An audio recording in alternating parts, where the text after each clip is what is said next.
राधे राधे। जय श्री कृष्ण। आप सभी को मार्गशीर्ष मास की गणेश चौथ की बहुत बहुत शुभकामनाएं। आज की इस वीडियो में हम सुनेंगे मार्गशीर्ष मास की संकष्टी चौथ की कहानी।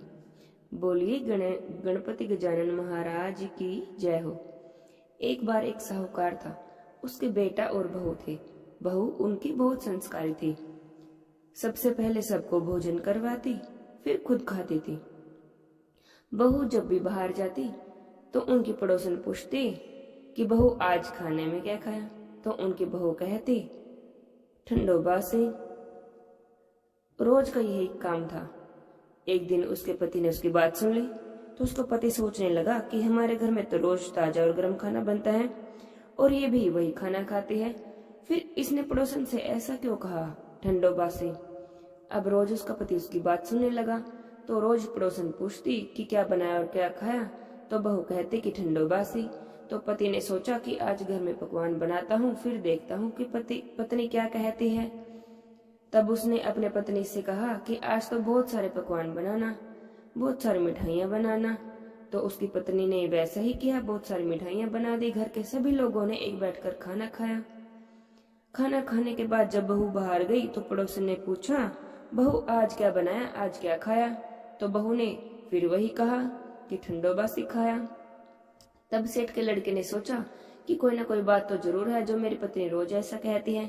तो उसने पत्नी से पूछ ही लिया कि तुम रोज ऐसा क्यों कहती हो कि मैंने ठंडोबा सिखाया, पड़ोसन से ऐसा क्यों कहती हो, जबकि हम सब ने तो एक साथ बैठकर पकवान खाए हैं।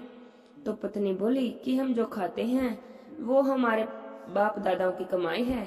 जिस दिन आप कमा कर लाओगे उस दिन मैं समझू कि हम ताजा भोजन खा रहे हैं। पत्नी की बात उसके दिल पर लग गई तो माँ से बोला माँ अब मैं शहर जा रहा हूँ, वहीं जाकर कमाऊंगा। तो उसकी माँ बोली कि बेटा क्या जरूरत है, हमारे पास तो इतना धन है कि खाई नहीं खाया जाएगा, हमारी तो 7 पीढ़ियां भी बैठकर खा सकती हैं। लेकिन माँ के मना करने पर भी वो नहीं रुका।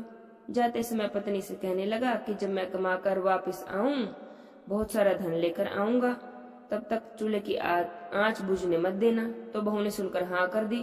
तो वो ध्यान रखती कि चूल्हे की आंच न बुझे।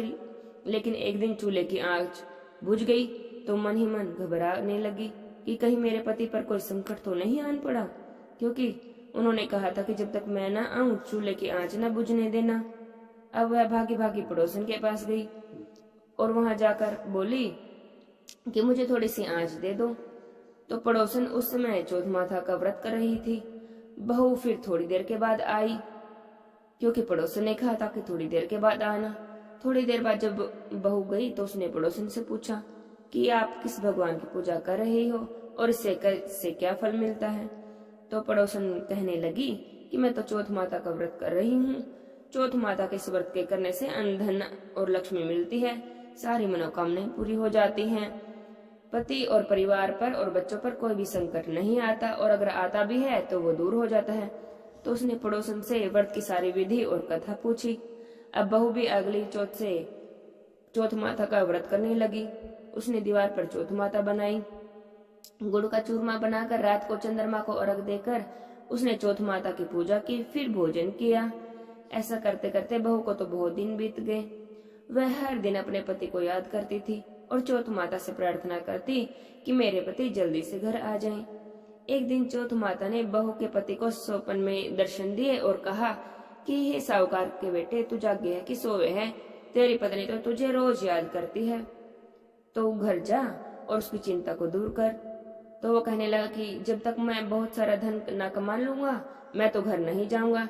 तो चौथ माता कहने लगी कि दुकान खोलकर कंकु केसर की पसलियां बनाकर दुकान खोलकर बैठ जाना, आज तेरा सारा हिसाब किताब चुकता हो जाएगा। चौथ माता ने जैसा कहा था उसने वैसा ही किया।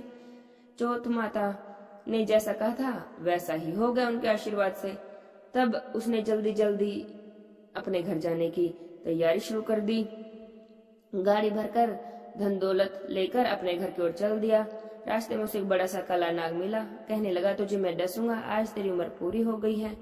तब साहूकार का लड़का कहने लगा कि चौथ माता ने तो मुझे सपना दिया है कि मेरी पत्नी मुझे याद कर रही है, मैं अपनी पत्नी से मिलने घर जा रहा हूँ, मेरी पत्नी बड़ी चिंता में है, मैं जब उससे मिलकर आ जाऊंगा तो मुझे डस लेना।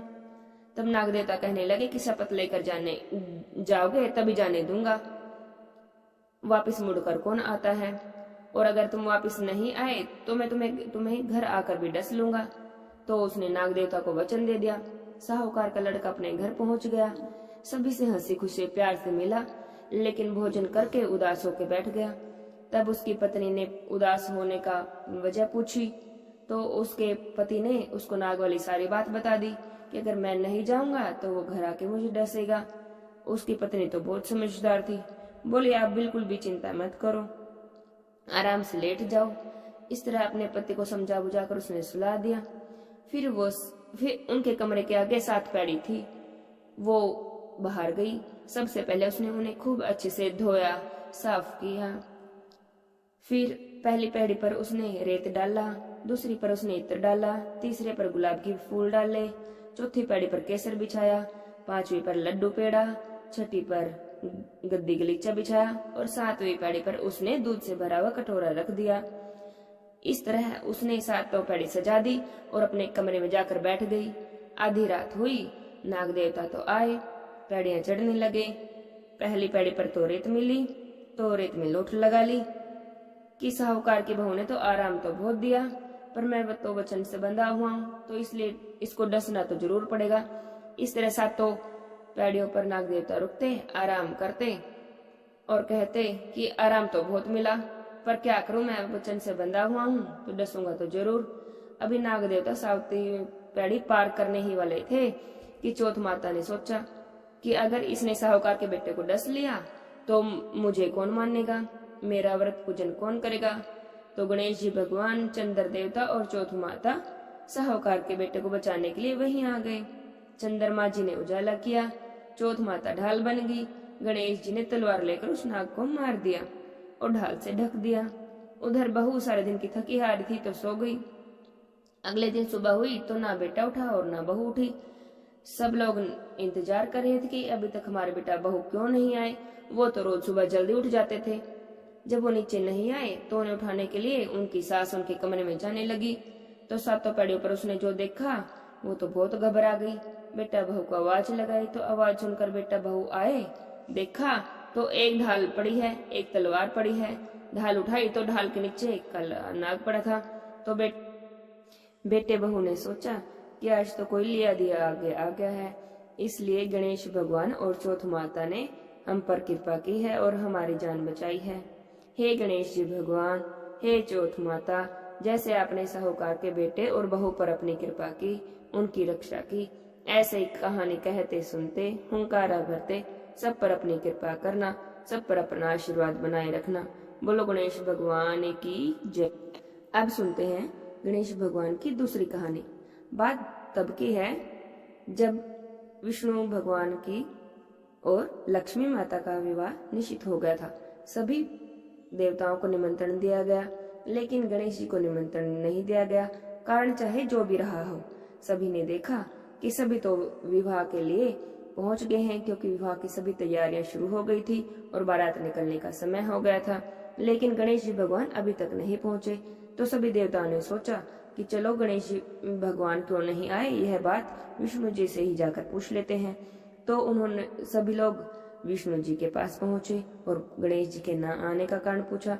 तो विष्णु भगवान कहने लगे कि मैंने गणेश जी के माता पिता भगवान शंकर और पार्वती जी को तो निमंत्रण दिया ही है, अगर उन्हें गणेश जी अपने पिता के साथ आना चाहते तो आ जाते, अलग से न्योता देने की क्या आवश्यकता है।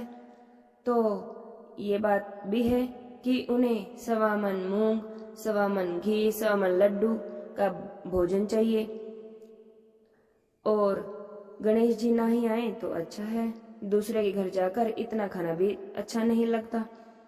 तो अभी यही बात हुई थी कि किसी ने सुझाव दिया कि यदि किसी कारण से गणेश जी आ भी गए तो उन्हें द्वारपाल बनाकर यहीं बैठा देंगे कि घर की देखभाल कर लेना। अब चूहे पर बैठकर धीरे धीरे चलोगे, बारात से वैसे भी पीछे रह जाओगे। ये सुझाव भी सबको बहुत पसंद आया। भगवान विष्णु ने भी अपनी सहमति दे दी। अब होना क्या था कि इतनी देर में ही गणेश जी वहां पर आ गए। उन्हें समझा बुझाकर घर की रखवाली पर बैठा दिया गया। बारात चल दी। नारद जी ने देखा कि गणेश जी तो दरवाजे पर बैठे हैं। गणेश जी के पास गए और कारण पूछने लगे। तब गणेश जी बोले कि विष्णु भगवान ने मेरा बहुत ही अपमान किया है। तब नारद जी ने सुझाव दिया कि अपने मूषक सेना को भेज दो, वो रास्ता खोद देगी। उनके वाहन तो धरती में ही धंस जाएंगे, ना वे आगे जाएंगे ना विवाह होगा। तब आपको सम्मान से बुलाना पड़ेगा। अब गणेश जी ने अपनी मूषक सेना जल्दी से आगे भेज दी। सारी सेना ने जाकर जमीन खोद डाली और बारात वहां से निकली तो रथों के पहिए तो धरती में ही धंस गए। लाख कोशिश करने पर भी पहिए नहीं निकले। सभी ने अपने अपने उपाय कर लिए पर पहिए तो निकले नहीं, बल्कि जगह जगह से टूट गए। अब किसी की समझ में नहीं आया कि क्या करें। तब नारद जी बोले कि आप लोगों ने गणेश जी का अपमान किया है, इसी वजह से यह विघ्न आया है। यदि आप उन्हें मना कर लाएं तो कार्य सिद्ध हो जाएगा और ये संकट भी टल जाएगा।